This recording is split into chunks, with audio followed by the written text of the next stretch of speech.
नमस्कार दोस्तों, आप सबों का स्वागत है। बिहार बोर्ड मैट्रिक सामाजिक विज्ञान और इंटर के लिए इतिहास, पॉलिटिकल साइंस एवं सभी प्रतियोगिता परीक्षाओं में पूछे जाने वाला महत्वपूर्ण ऑब्जेक्टिव क्वेश्चन, यह सभी प्रश्न Bihar board matric inter arts में पूछे गए हैं और पूछे जाएंगे। तो आइए प्रश्न देखते हैं। जितना कठिन संघर्ष होगा जीत उतनी ही शानदार होगी। जी हाँ दोस्तों, आप जितना मेहनत करिएगा उतना ही शानदार से आपका जीत होगा, जानदार होगा। प्रश्न है दोस्तों, सबसे प्राचीन पर्वत किसे माना जाता है? सबसे प्राचीन पर्वत किसे माना जाता है? ऑप्शन दिया है हिमालय को, अरावली को, एंडीज पर्वतमाला को या एटलस पर्वत को। अगर आप इस प्रश्न का उत्तर पहले से जानते हैं तो कमेंट बॉक्स में जरूर इस प्रश्न का उत्तर दीजिए। तो इस प्रश्न का उत्तर ऑप्शन नंबर बी हो जाएगा, अरावली। यह पर्वत जो है कि राजस्थान में है। अगला प्रश्न देखिए, सबसे नवीन पर्वत किसे माना जाता है? प्रश्न है, सबसे नवीन पर्वत किसे माना जाता है? इस प्रश्न का उत्तर हो जाएगा हिमालय। इस प्रश्न का उत्तर हिमालय है। हिमालय को नवीन पर्वत माना जाता है। भारत के किस राज्य का प्राचीन नाम नेफा था? प्रश्न है, भारत के किस राज्य का नाम नेफा था? ऑप्शन है असम, मेघालय, सिक्किम, अरुणाचल प्रदेश। अगर आप इस प्रश्न का उत्तर पहले से जानते हैं तो जरूर कमेंट बॉक्स में उत्तर दीजिए। तो इस प्रश्न का उत्तर हो जाएगा दोस्तों अरुणाचल प्रदेश। अरुणाचल प्रदेश वैसा राज्य है जहां सबसे पहले सूर्य उदय होता है, यानी सूर्य निकलता है। अगला प्रश्न है दोस्तों, सबसे गर्म एवं चमकीला ग्रह कौन सा है? बुध, शुक्र, शनि या मंगल? अगर आप पहले इस प्रश्न का उत्तर जानते हैं तो जरूर कमेंट बॉक्स में दीजिए। तो इस प्रश्न का उत्तर हो जाएगा दोस्तों शुक्र। शुक्र ग्रह अधिक गर्म और चमकीला है। अगला प्रश्न है, सूर्य की ऊर्जा का मुख्य स्रोत क्या है?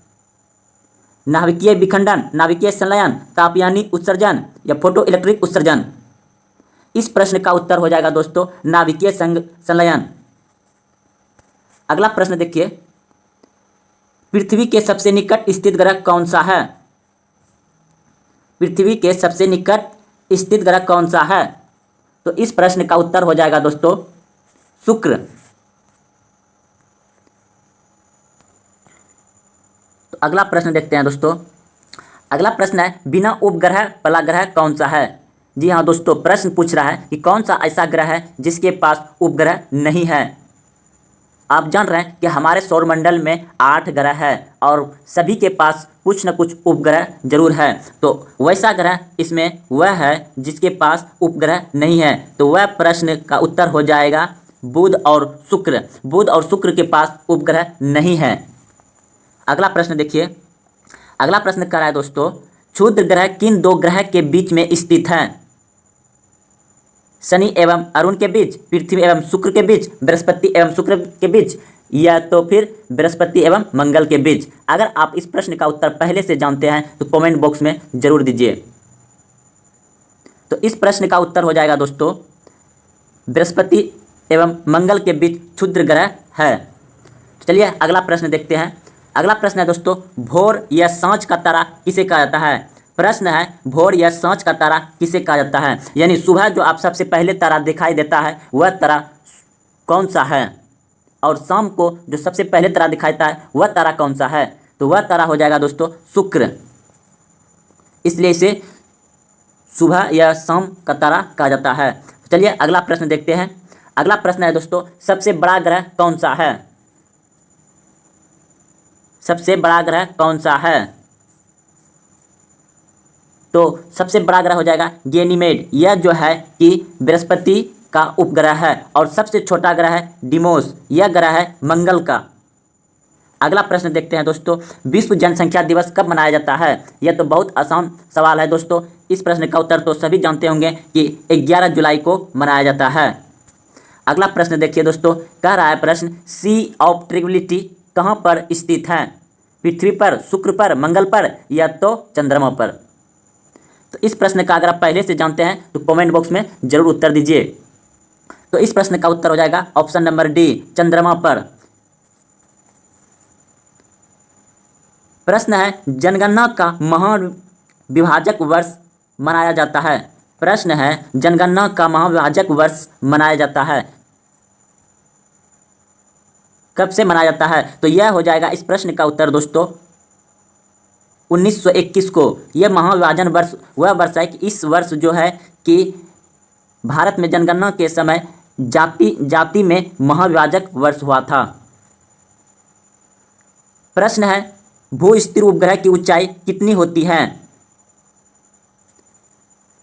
तो इस प्रश्न का उत्तर हो जाएगा 36,000 किलोमीटर। पृथ्वी के विपरीत दिशा में घूमने वाला ग्रह कौन सा है? जी हाँ दोस्तों, प्रश्न है पृथ्वी के विपरीत दिशा में घूमने वाला ग्रह कौन सा है, यानी पृथ्वी का उल्टा चक्कर लगाने वाला ग्रह है अरुण और शुक्र। अरुण और शुक्र जो है पृथ्वी का उल्टा चक्र लगाता है। प्रश्न है भारत का कुल लिंगानुपात प्रति 1000 पुरुष कितना है? प्रश्न कह रहा है दोस्तों भारत में 1000 पुरुष पर महिला कितना है? तो इस प्रश्न का उत्तर हो जाएगा 943 महिलाएं हैं। 1000 पुरुष पर 943 महिलाएं हैं। तो अगला प्रश्न देखिए दोस्तों, जनसंख्या का अध्ययन क्या कहलाता है? जनसंख्या का अध्ययन क्या कहलाता है? जनसंख्या का अध्ययन दोस्तों कहलाता है डेमोग्राफी। पोमोलॉजी जानते हैं आप फलों का अध्ययन है। डेंट्रोलॉजी जानते हैं आप झाड़ियों का अध्ययन है। अगला प्रश्न है दोस्तों, पृथ्वी की आयु ज्ञात करने के लिए किस विधि का प्रयोग किया जाता है? प्रश्न है पृथ्वी की आयु ज्ञात करने के लिए किस विधि का प्रयोग किया जाता है? तो इस प्रश्न का उत्तर हो जाएगा यूरेनियम डेटिंग। आप सभी यह मत सोचिएगा कि कार्बन C14 है, क्योंकि यह कार्बन C14 जो है दोस्तों यह पृथ्वी के अंदर खोदाई के समय जो पदार्थ मिलते हैं उस वस्तु का कितने वर्ष हो चुका है, यानी वह कितना पुराना है, उसे ज्ञात करने के लिए कार्बन C14 यानी C14 का प्रयोग किया जाता है। अगला प्रश्न है गौतम बुद्ध का जन्म कब हुआ था? गौतम बुद्ध का जन्म हुआ था 563 ईसा पूर्व में। अगला प्रश्न है दोस्तों, प्लोसी का युद्ध कब हुआ था? अगर आप इस प्रश्न का उत्तर पहले से जानते हैं तो कमेंट बॉक्स में जरूर दीजिए। तो इस प्रश्न का उत्तर हो जाएगा 1757।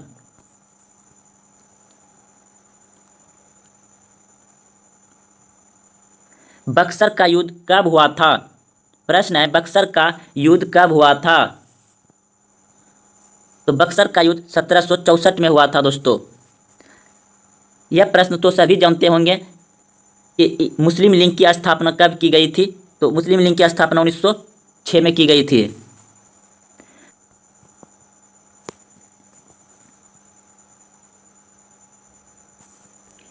प्रश्न है पानीपत का प्रथम युद्ध कब लड़ा गया था? तो इस प्रश्न का उत्तर अगर आप पहले से जानते हैं तो कमेंट बॉक्स में जरूर दीजिए। तो पानीपत का पहला युद्ध लड़ा गया था 1526 में। प्रश्न है प्रथम भारतीय उपग्रह आर्यभट्ट कब छोड़ा गया था? तो यह उपग्रह आर्यभट्ट जो है कि 19 अप्रैल 1975 को रूस से छोड़ा गया था। प्रश्न है पानीपत का द्वितीय युद्ध कब लड़ा गया था? तो इस प्रश्न का उत्तर हो जाएगा 1556 ईस्वी में। प्रश्न है तराइन का द्वितीय युद्ध कब हुआ था? प्रश्न है तराइन का द्वितीय युद्ध कब हुआ था? तो इस प्रश्न का उत्तर दोस्तों 1192 में हुआ था और यह पहला युद्ध 1191 में हुआ था, पहला और यह दूसरा है। दोस्तों आप सभी को लग रहा होगा कि ये बहुत इजी प्रश्न है, बहुत हौला प्रश्न है। नहीं दोस्तों, यह प्रैक्टिस सेट है आपका, आप प्रैक्टिस कर रहे हैं तो प्रैक्टिस सेट में आपको जाना पहचाना प्रश्न ही आएंगे, है ना। तो चलिए अगला प्रश्न, भारी से भी भारी सवाल आएगा दोस्तों। तो चलिए, द्वितीय विश्व युद्ध कब से कब लड़ा गया था? तो इस प्रश्न का उत्तर हो जाएगा 1939 से 1945 तक। प्रश्न है गांधी इरविन समझौता कब हुआ था? गांधी इरविन समझौता कब हुआ था? इस प्रश्न का उत्तर है दोस्तों 1931 ईस्वी को, 1931 में हुआ था। प्रश्न है पानीपत का तीसरा युद्ध कब लड़ा गया था? पानीपत का तीसरा युद्ध कब लड़ा गया था? तो इस प्रश्न का उत्तर हो जाएगा 1761 ईस्वी में। प्रश्न है तस्कन समझौता कब हुआ था?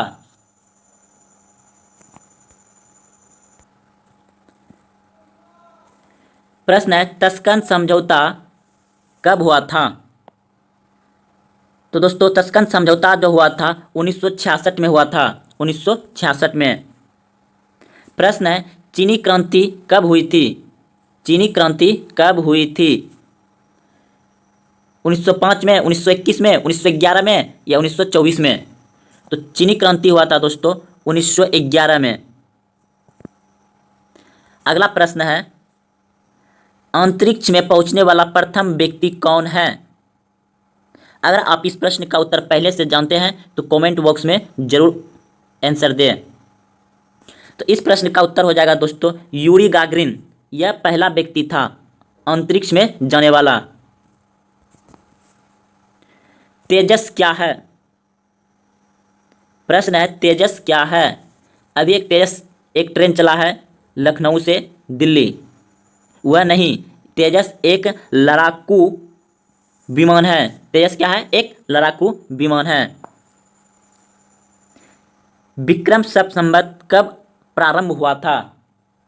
दोस्तों प्रश्न है विक्रम शक संवत कब प्रारंभ हुआ था?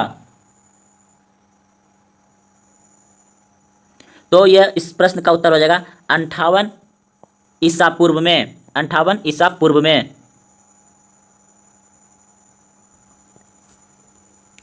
चंद्रमा पर मानव भेजने वाला प्रथम देश कौन सा है?